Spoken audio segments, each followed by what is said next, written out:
At work in the emergency department of St. Michael's Hospital in Toronto, first-year medical resident Winny Li interviews a patient with chest pain while her supervisor hides behind a curtain, within earshot, but out of view. The oversight, and the feedback she will receive later in the shift, is a hallmark of Canada's new system for teaching and evaluating junior doctors. The program, which launched at teaching hospitals across the country on July 1, requires senior doctors to observe resident doctors, those who have finished medical school and are doing on-the-job training in one of more than 30 specialties, and provide constant coaching, unlike the hands-off approach in the past. It's the biggest change in medical education in over a century, says Jason Frank, an emergency physician in Ottawa and the Director of Specialty Education at the Royal College of Physicians and Surgeons of Canada, who is leading the overhaul, which started with this year's crop of 3,000 residents. While universities conduct the training, the college sets out the program they will follow. The new system is meant to identify struggling residents early, so educators can intervene and make sure they have the skills they need when they move on to their own practices. Under the old way, which had been in place since 1910, doctors training to be specialists entered a residency program for a predetermined length of time, 3 years for pediatrics, 5 for emergency medicine, 7 for neurosurgery, for example, and wrote a qualifying exam at the end.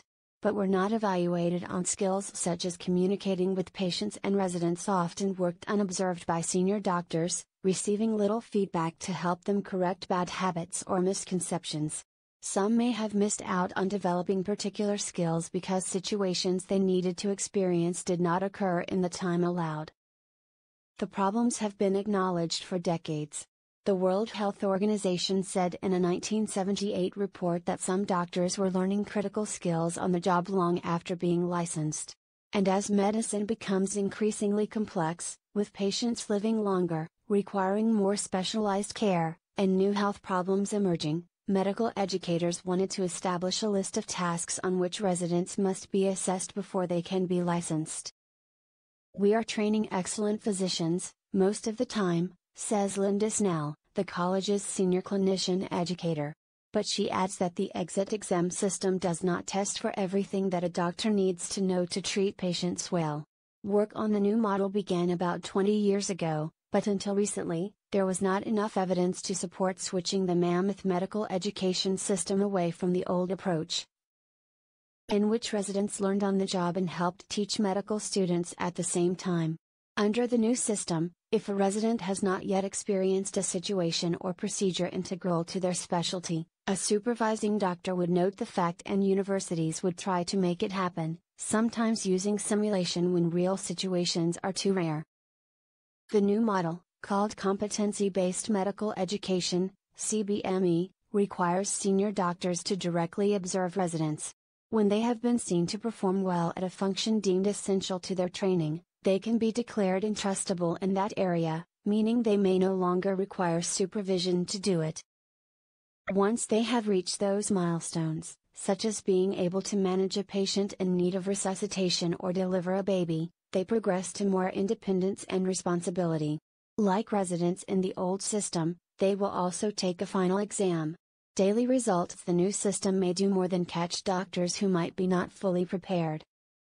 An idea that remains controversial among education scientists and frontline physicians is that it might also accelerate learning for some, possibly shaving an entire year off residency for those who are evaluated as having done all the tasks and are ready to practice. That could pump fully qualified doctors into the system sooner. The University of Saskatchewan has already advanced one resident to the next stage early because of positive feedback, but Rob Woods, director of the Emergency Medicine Residency Program, says this does not necessarily mean they will finish early. Some residents will progress fast through some stages, and more slowly through others. Drive. Woods, who assesses the progress of emergency medicine residents, receives daily written reports from supervising physicians that evaluate residents' performance, assign it a numerical rating, and offer direction on how they can improve. CBME is going to make my job a lot easier, Dr. Wood says. In the time-based system, reports were less detailed, and problems were often not brought to the director's attention even if hospital staff had noticed them. He says information in multiple comments from supervisors this summer allowed him to coach a resident whose communication style was a bit too casual. If it were not for CBME, it would have been whispers in the shadows, he says. The old way, we only had enough data to make sure people were just meeting the bar. Now we have a development mindset. The College of Family Physicians of Canada, which is responsible for the residency training programs of doctors who will become general practitioners, began using a form of CBME in 2011. It had noticed that family doctors were abandoning their traditional role of caring for everyone from babies to the elderly, limiting hospital visits and referring complex patients to specialists more often. More than 7,000 family doctors have now been trained under the system, a few of whom needed more than the traditional 2 years, says the college's Director of Education, Ivo Anderson. Graduates of the CBME program are now more likely to practice the full spectrum of family medicine, she says, a role viewed as vital outside urban areas. The Dutch medical training system has used a form of CBME for 15 years and, in Cincinnati, the technique has been found to identify struggling residents sooner. Canada's changes are broader than those programs, including the data collection and the list of required competencies, and are seen as cutting edge. Many countries are watching us, Dr. Frank says. A question of time and resources. Over the past few years, pilot projects for CBME at McMaster University, Queen's University and the University of Ottawa have also found that struggling residents are identified earlier and some are advanced sooner. But a 2009 study with 14 orthopedic surgery residents at the University of Toronto provided little proof that CBME is better than the time-based model. 2 finished early, 2 later and the rest in the same amount of time. No discernible differences in competence were found compared with those trained in a time-based model. That does not surprise Jeff Norman, Professor Emeritus in Education and Clinical Epidemiology at McMaster University. He says the theory behind competency-based education is flawed. This has been tried, in other areas of study, before, back in the 1970s, he says, when behavior theory was dominant in education. A resident who has managed a situation well in the past is not guaranteed to do so each time in the future, Dr. Norman says. Similar cases might present themselves in thousands of ways. So the idea that a resident can be declared competent based on a few observations does not add up, he says.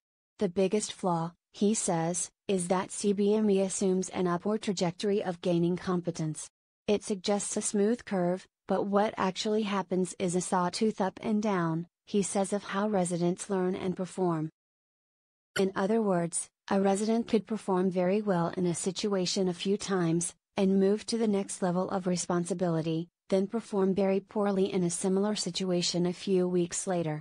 While some tasks such as gallbladder surgery may seem routine, complications such as bleeding or accidentally cutting the bile duct can happen long after a resident performs their first case by themselves.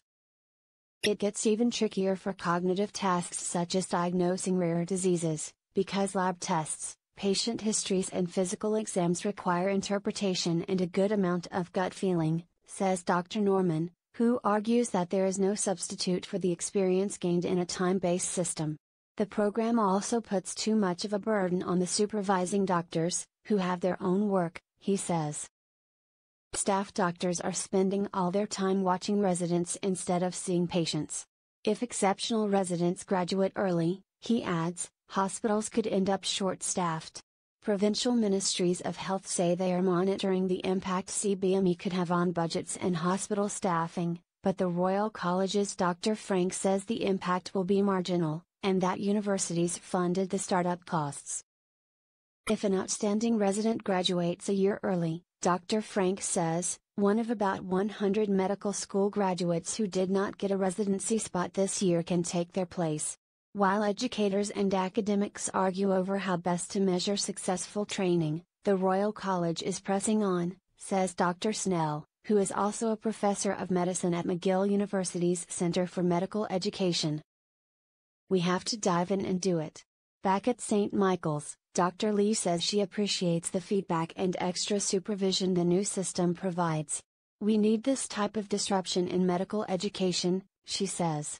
"It's so beneficial to get specific advice you can act on. You want to hear more than good job, because at the end of residency, you're the attending physician." After she interviewed the patient with chest pain, her supervisor said her assessment relied too much on test results and not enough on the patient's personal history, and this led her to underestimate the risk for heart problems and recommend that he be discharged. "Just because your electrocardiogram and enzymes are normal, doesn't always mean you can go home," she says later. "That just changed the way I think about everyone with chest pain." Blair Bigham is an emergency room physician and a freelance health and science writer.